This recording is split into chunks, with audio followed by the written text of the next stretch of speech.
డబ్బు, అనారోగ్యం, ఉద్యోగం, వ్యాపారం అప్పులతో బాధపడుతున్నారా? వెంటనే జేకేఆర్ గురువు గారికి కాల్ చేసి అపాయింట్మెంట్ తీసుకోండి. హలో నమస్తే, వెల్కమ్ టు సుమన్ టీవీ. నేను కీర్తి. ప్రస్తుతం మనతో మోటివేషనల్ స్పీకర్ జగ్గయ్య గారు ఉన్నారు. వీరితో ఈరోజు కొన్ని విషయాల్ని మనం డిస్కస్ చేద్దాం. హలో సార్, నమస్తే. నమస్తే అమ్మా. ఈరోజు టాపిక్ అంటే మనకి రిలేషన్షిప్స్ చూస్తున్నాం. ఇప్పుడు అప్పుడు లాగా ఉన్నట్టు, అంటే మనం పాతకాలంలో చూసుకున్నట్టు రిలేషన్షిప్స్ లాంగ్ లాస్టింగ్ ఉండట్లేదు. ఏదైనా పెళ్ళివైనా మేబీ అలా బాయ్ ఫ్రెండ్ గర్ల్ ఫ్రెండ్స్ ఏదైనా కానీ బ్రేకప్స్ 1 monthలో 2 monthsలో జరిగిపోతున్నాయి. పెళ్ళైనా కానీ 1 month 1 yearకే వాళ్ళు డైవర్స్కి వెళ్ళిపోతూ వస్తున్నారు. సో ఈ డిఫరెన్సెస్ అంటే రిలేషన్షిప్స్లో ఇంత డైవర్స్ అయ్యి సపరేట్ అయ్యి అంత డిఫరెన్సెస్ ఎందుకు వస్తున్నాయి అంటారు? ఖచ్చితంగా వస్తున్నాయి, చాలా వరకు వస్తున్నాయి. ఇప్పుడు గతంలో అంటే ఒక 20 years బ్యాక్ డైవర్స్ అంటే టూ రేర్, చాలా తక్కువ, చాలా తక్కువ ఉండేది. ఇప్పుడు అలా లేదు. అప్పుడు మేము విచిత్రంగా చూసేవాళ్ళం, ఏంటి డైవర్స్ అని. అదొక క్వశ్చన్ మార్క్ తోని ఆశ్చర్యంగా, ఒక సర్ప్రైజింగ్ లాగా, లేకపోతే షాకింగ్ లాగా ఉండేది. ఎవరన్నా దానికి వెళ్ళాలన్నా గానీ ఆ ఫీలింగ్ కే భయపడేవాళ్ళు. అంటే ఎవరెవరు ఏమనుకుంటారో అనే ఫీలింగ్ చాలా ఉండేది. నిజానికి కూడా దాని కాన్సిక్వెన్సెస్ దానికి ఉన్నాయి. అలా అని మనం కంప్లీట్ గా ఎంత హింసనన్ను అనుభవించు అదే కొనసాగించు అని చెప్పడం కాదు. మనం కేస్ టు కేసు అనలైజ్ చేసుకోవాలి.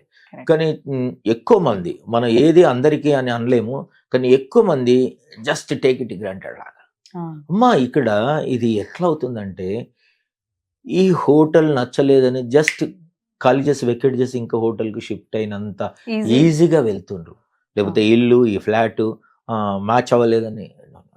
ఒకసారి బంధము అన్న తర్వాత ఖచ్చితంగా అందులో అనుబంధం ఏర్పడాలి. అది లేకుండా, ఆ అటాచ్మెంట్ కన్సర్న్ లేకుండా కష్టం. అలాగే మనము ఎదుటి వ్యక్తి దగ్గర ఎక్స్పెక్ట్ చేస్తున్నప్పుడు సేమ్ పర్సన్ అంటే ఎవ్రీథింగ్ షుడ్ బి రెసిప్రోకల్. అతను కూడా మన దగ్గర నుంచి ఎక్స్పెక్ట్ చేస్తాడా చేయడా, అది ఉంటలేదు. And again with due apologies to women. Feminism అనే దానితోటి నేను ఏమంటున్నట్టు అందరూ కాదు, అది ఎఫెక్ట్ అవుతుంది. ఫెమినిజం అంటే నాకు స్వేచ్ఛ స్వాతంత్రం కావాలనే దాంతో కొంతమంది పాపం వాళ్ళు తెలియక స్వేచ్ఛ ఏంటి, విచ్చలవిడితనం ఏంటిది అనేది ఆ డిమార్కేషన్ చూసుకోలేకపోతే మిస్లీడ్ అవుతున్నారు. డెఫినెట్గా ఈక్వలే. కానీ ప్రకృతి సృష్టి మనకు కొన్ని ధర్మాలను ఇచ్చేది. నువ్వు ఏమన్నగా ఎంతన్నా ఎదుగు, అవునా? ఇంకా సైన్స్ కూడా ఇంత డెవలప్ అయింది. ఇంకా మగతనే అంటే క్యారీ చేస్తూ, అంటే ప్రెగ్నెన్సీని క్యారీ చేస్తూ డెలివరీ చేసే ఇది వచ్చాదా?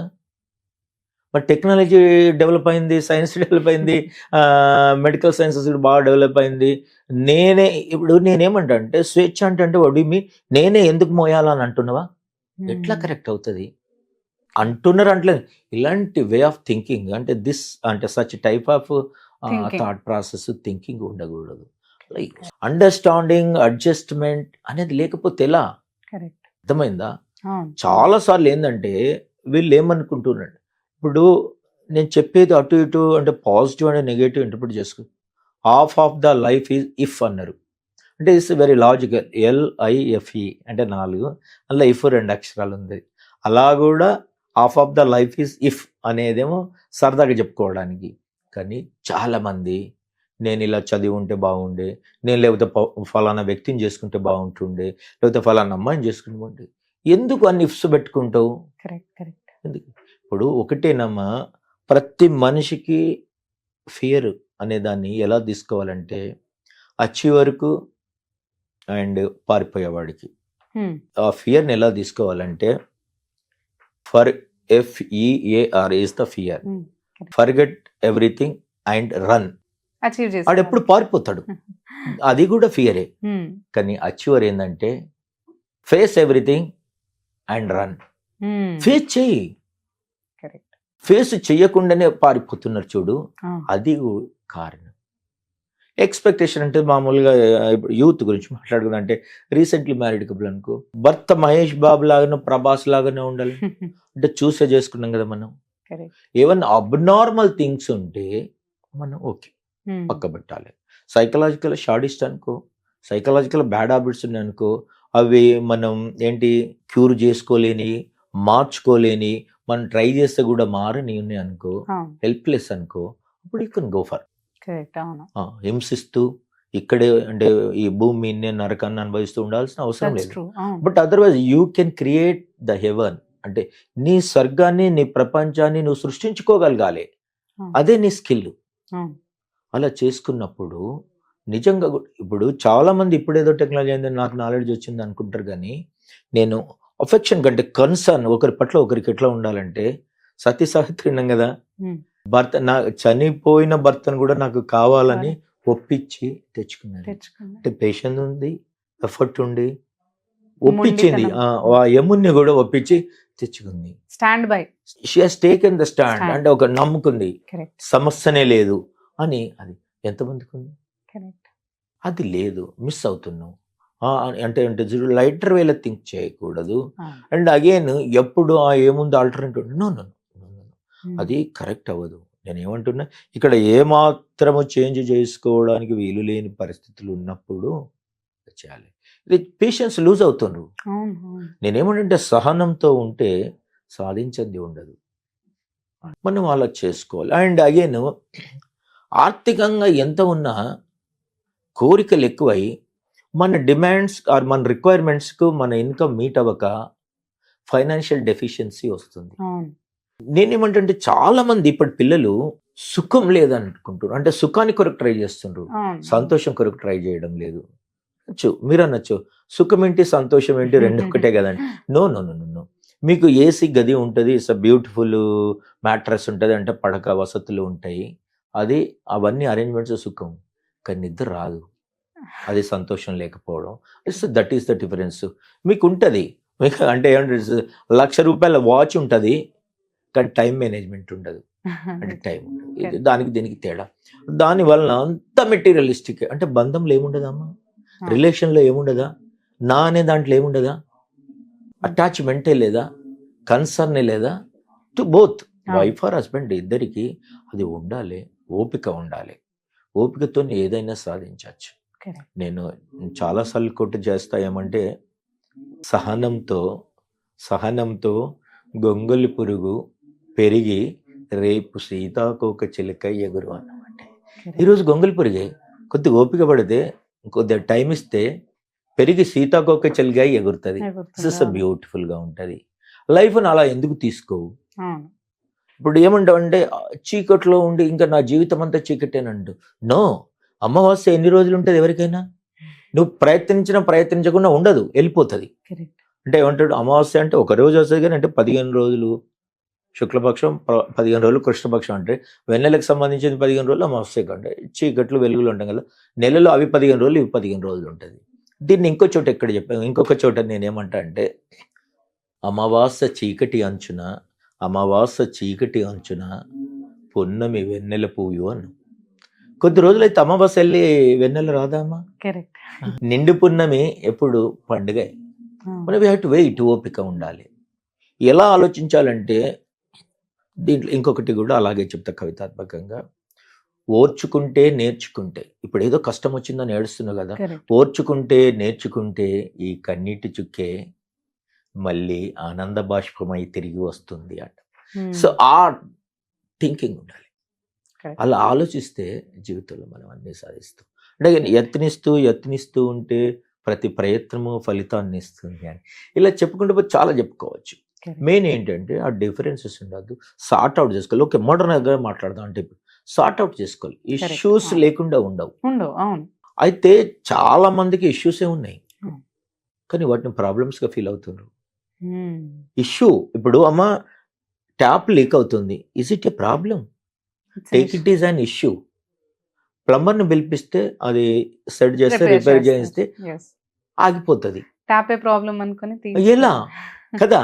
So there is a leakage and there is a chance to రిపేర్కి వెళ్తలేరు, అంటే trying to change the tap. అర్థమైంది కదా? అది అంత డీప్ కాలేదు. మనం ఏమనుకుంటాం అంటే చాలా విషయం చాలా లైట్గా అనుకుంటాం, కానీ ప్రతి దాంట్లో సృష్టిలో ప్రకృతిలో ప్రతి దాంట్లో బ్యూటిఫుల్ మెసేజ్ ఉంది. నేనేమంటా అంటే ఎవరైనా చూసి వెలిగిపోతున్నావు చాలా హాయిగా ఉంటాను, వెలిగిపోవడం అంటే లైమ్ లైట్లో ఉండడం అంటే ఉంటే అదుగో అంటావు. నో. ఇప్పుడు ద బ్రైటెస్ట్ వన్ ఈస్ సూర్యుడు, సన్. దానికి ఒక మాట ఏం చెప్తా అంటే, నేను సూర్యుడు అనంత ప్రకాశకుడు. సూర్యుడు అనంత ప్రకాశకుడు. ఎందుకు? నిరంతర శ్రామికుడు. ఆయన 24 గంటలు పనిచేస్తాడమ్మా. అందుకని ఎవరైనా సూర్యుడికి ప్రకాశకుడు అని కూడా పేరు ఉంటుంది. అవును. అంటే మనం అంత వెలగాలంటే అంత ఎఫర్ట్ ఇవ్వాలి. ఇవ్వాలి. ఎఫర్ట్లెస్గా రిజల్ట్ ఉండదు. ఉండదు. సిన్సియారిటీ లేకుండా సక్సెస్ రాదు. There is no short cut to success. ఇవన్నీ ఏంటంటే ఇలా ఆలోచిస్తే మన లైఫ్ చాలా ప్లెజెంట్గా ఉంటుంది. నేను ఇష్యూస్కు ప్రాబ్లమ్స్కు ఆ డిఫరెన్షియేట్ చేసుకోవడం లేదు. అవును. Most of the things are issues only. Correct. అవును. All those are not the problems. And మనకు అందరికీ తెలుసు, where there is a problem definitely there will be a solution. So అది మర్చిపోతుండ్రు. ప్రాబ్లం రాగానే బెంబేలు ఎత్తుతుండ్రు. అవును. So they are going for divorce. Correct. Egos. అవును. అండ్ అగైన్ ఏముంటుందంటే ఎక్కడైనా ఒక రేషనాలిటీ ఉంటుందంటే హేతుబద్ధత. అంటే ఇది ఇలా అయితే ఇలా 1+2 కాబట్టి 3, లేకపోతే దీంట్లో ఇది కలిపితే ఈ కలర్ వస్తుంది, ఇవి రెండింటిని కలిపితే ఇది వస్తుంది. ఇదంతా సైన్స్, అంటే అవును. రేషనల్ హేతుబద్ధత ఉంటుంది. కానీ ఫ్యామిలీలో there is no logic and there is no rationality. అంటే వాటి కొరకు మనం చూడకూడదు. వాటి కొరకు మనం చూడకూడదు. ఒక వైఫ్ ఎందుకు కోపాన్ని ఎక్స్ప్రెస్ చేసిందో తెలియదు. There is no logic. But you try to understand. భర్త ఎందుకు లేట్ వచ్చిండో తెలియదు. లేకపోతే ఆ రోజు నేను ఎందుకు చక్కగా బలకరియలేదో ఇవన్నింటికి లేవు. ఇవన్నీ ఫార్ములాలు కాదు, మ్యాథమెటిక్ ఫార్ములాస్ కాదు.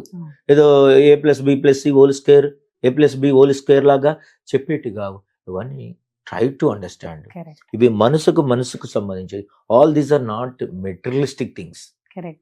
మనసుకు సంబంధించినవి, హృదయానికి సంబంధించినవి. కాబట్టి మనం వాటిని అలాగే డీల్ చేయాలి. ఒక పాప పరిగెత్తుకొస్తుంది. ఇప్పుడు మామూలుగా హౌస్ వైఫ్ అనుకుందాం, మదరు రోజు ఇంట్లో మదరే చూస్తుంది. ఐ మీన్ డే అంతా ఈయన ఆఫీస్కి వెళ్తాడు అనుకుందాం కదా, ఆఫీస్కి వెళ్తాడు, అన్నీ చేస్తుంది. ఉదాహరణ స్నానం పోయిస్తుంది, బట్టలు వేస్తుంది, దువ్వుతుంది, అటెండ్ అవుతుంది, తినిపిస్తుంది, అన్నీ చేస్తుంది. She knows everything. కానీ డాడీ ఆఫీస్ నుంచి రాగానే డాడీ అని పరిగెత్తుంది. Correct. So what is the logic? ఇంత చేస్తుండ్రు మీరు మీన్స్ మదర్. Correct. దాంట్లో లాజిక్స్లోకి వెళ్ళకూడదు. అవును. అవును. అదే బాండింగ్, అదే రిలేషన్, అదే ఎమోషన్. Correct. ఈ ఎమోషన్ ఎలా అంటే ఉంటుంది, అంటే మనం కంట్రోల్లో, లిమిట్స్లో. అవును. Positive emotions, negative Negative emotions. emotions. ఎందుకంటే మన మనుషులం, మన ఆబ్జెక్ట్స్ కాదు, ఒక రాయి కాదు, ఈ టేబుల్ కాదు, ఇలా కాదు. Robo లాగా ఖచ్చితంగా, technical గా exact. ప్రోగ్రామ్ చేయడానికి లాస్ట్గా రజనీకాంత్ రోబో సినిమాలో కూడా ఏదో Emotions and ఇనుముకు senses. మొలిచనే హృదయం అనే పాట చూడు. అవును. అవును. దానికి కూడా ఇంటరాక్ట్ అయ్యి అంటే హీరోయిన్ తో ఇంటరాక్ట్ అయ్యి హృదయం Emotions. మొలిచింది అంటే చూడు. ఇట్స్ బ్యూటిఫుల్ అమ్మా. అంటే చాలా మంది సినిమాను ఏముంది అంటారు ఇట్లా. No, Hmm. దాంట్లో ఉన్నాయి. You have to pick. Correct. అంటే మనం ఏమంటాం దీన్ని, మాల్కి పోతాం, సూపర్ మార్కెట్ అంటాం కదా, దాంట్లో ఎన్నో ఉంటుంది. నీకు ఏది అవసరం, అదే ఏది కరెక్ట్, షూటబుల్ నువ్వు పిక్ చేసుకోవాలి. Correct. సినిమాలు కానీ సొసైటీలో కానీ లైక్ దట్. Okay, sir. అలా అయితే ఉండవు. అర్థం చేసుకోవాలి, ఓపిక పట్టాలి. మనం ఎందుకు ఇలా అవుతుందని చేసుకోవడానికి ఎగ్జాక్ట్లీ సార్ట్ చేసుకోవాలి. ఒకసారి అటువైపు తిరిగి ఆలోచించండి. అంటే there is no need to be sympathetic, Correct. But be empathetic. Correct. అయితే ఎంత ఉన్నా అంటే ఈవెన్ సింపతి అంటే ఎవరైనా తెలుగు పదం చెప్తారు, సానుభూతి అంటారు. Hmm. వాట్ ఈజ్ ఎంపతి అంటే just for Yes. Interaction. Correct Telugu పదం చెప్పగలరా ఎంపతికి? యూ కెన్ అంటే నరేట్ చెప్పరు. అయితే అది సానుభూతి అన్నప్పుడు, ఇది ఎంపతి అంటే సహ అనుభూతి. అంటే Hmm. ఆ ఎదుటి వ్యక్తి ఏం ఆలోచిస్తుండో మనం కూడా తనతో సమానంగా అలాగే అనుభూతి చెందితే సహానుభూతి. That is empathy. Empathy always ఉండాలి. ఇప్పుడు భర్త లేట్ వచ్చిండు, భార్య గొడవ చేసింది అనుకోవాలి. పొద్దస్తమానం నేనే ఇంట్లో ఉండి తనే లేటుగా వస్తే ఎలా? Correct. నిజానికి భర్త బేర్ చేయలేడు. అంటే అవుట్ ఆఫ్ అఫెక్షనే. భార్య ఏదో 1 గంట పోయేస్తా అని చెప్పి 1-2 గంటలు పోతే తట్టుకోలేడు. అంటే ఆమె లేకుంటే ఈయన ఉండలేడు. అవును. అవును. అందుకని సో దట్ అవుట్ ఆఫ్ అఫెక్షన్లో కూడా మనకి ఇది వస్తుంది. కానీ ఎప్పుడు కూడా అర్థం చేసుకొని సహనంతోనుంటే, ఓపికతోనుంటే మనం అన్నీ సార్ట్ అవుట్. ఏదైనా ఇష్యూగా ఫీల్ అవ్వండి. ఫెయిల్ అనగానే అదొక ఫస్ట్ అటెంప్ట్గా ఫీల్ అవ్వండి. అలా అనుకుంటే డైవర్సెస్ ఉండమ్మా, జీవితాలను ఇది చేసుకోండి. దీనికి కొంత ఏంటంటే మన చుట్టూ సరైన కుటుంబం లేకపోవడం, అవును. జాయింట్ ఫ్యామిలీస్ లేకపోవడం, చెప్పేవాళ్ళు లేకపోవడం. అయితే అంతకుముందు చెప్పే గురువులు ఉండేవాళ్ళు. సందేహం వస్తే గురువులను అడిగేవాళ్ళం, పెద్దవాళ్ళని అడిగేవాళ్ళం. ఇప్పుడు గూగుల్‌ని అడుగుతున్నాం. గూగుల్ మ్యాటర్ ఇస్తది. కానీ మనసుకు మ్యాచ్ అవ్వదు. అది అట్లా అయ్యేసరికి మోడర్న్ సొసైటీలో ఏదో సాధిద్దామని అనుకుంటారు. అది కరెక్ట్. Yeah. కలిసి ఉండి సాధించాలి, విడిపోవడం కాదు అనేది ఎక్కువ మంది Try చేయాలి. నేర్చుకుంటే ఖచ్చితంగా సక్సెస్ఫుల్గా ఉంటాయి. నేను మళ్ళీ మళ్ళీ చెప్తున్నమ్మా, నాకు ఈ సబ్జెక్ట్ మాట్లాడేటప్పుడు చాలా అటాచ్గా పిల్లల్ని చూస్తుంటే జంటగా మ్యారేజ్ అయినాక కొత్తలో అటు ఇటు తిరుగుతుంటే రియల్లీ ఇట్లా ఇట్లా బటర్ఫ్లైస్ లాగా కనిపిస్తారు. అలాంటి వాళ్ళు విడిపోవడం ఏందన్నమాట. డబ్బు ఉంది, తెలివి ఉంది, Hmm. మేనేజింగ్ స్కిల్స్ ఉంటాయి. ఒక్కొక్కరు ఒక కంపెనీని మేనేజ్ చేసే స్కిల్స్ ఉంటాయి. బట్ ఫ్యామిలీని మేనేజ్ చేసుకోలేకపోతున్నారు. సింగిల్ పర్సన్ అంటే భార్య భర్తను మేనేజ్ చేయలేకపోతుంది, భర్త భార్యను మేనేజ్ చేయకపోతుంది. ఇదంతా కొద్దిగా కుటుంబ వ్యవస్థ బలహీనపడము ఇవన్నిటి వలన అవుతుంది. కానీ దయచేసి నేనైతే ఇంటర్వ్యూ చెప్తున్నా, ఎవరు అలా అవ్వకండి. ఇంకా లేదు 100th ఎఫర్ట్ పెట్టిన తర్వాత కూడా వీలు కావడం లేదు అన్న భార్య భర్తలు కూడా, అంటే పేరెంట్స్ కూడా పర్వాలేదులే అంటే అమ్మాయి చెప్పిందే నమ్మి చేయడానికి లేదు, అబ్బాయి చెప్పింది నమ్మి ఇలా చేయడం. ఎప్పుడు కూడా పేరెంట్స్ కలపడానికి అంటే బెటర్ అంటే ఏందమ్మా, మంచి కలిసి ఉండడం బెటర్. డిమాలిష్ చేయడం, డిస్మెంటల్ చేయడం అనేది ఇస్ కరెక్ట్ కాదు. అందుకని అలా ఆలోచిస్తే చాలా బ్యూటిఫుల్గా ఉంటుంది జీవితము. కుటుంబాలు బాగుంటాయి, సంసారాలు బాగుంటాయి, పుట్టబోయే పిల్లలు కూడా హ్యాపీ లైఫ్ అంటే ఒక పర్ఫెక్ట్ ఫ్యామిలీ ఉంటుంది.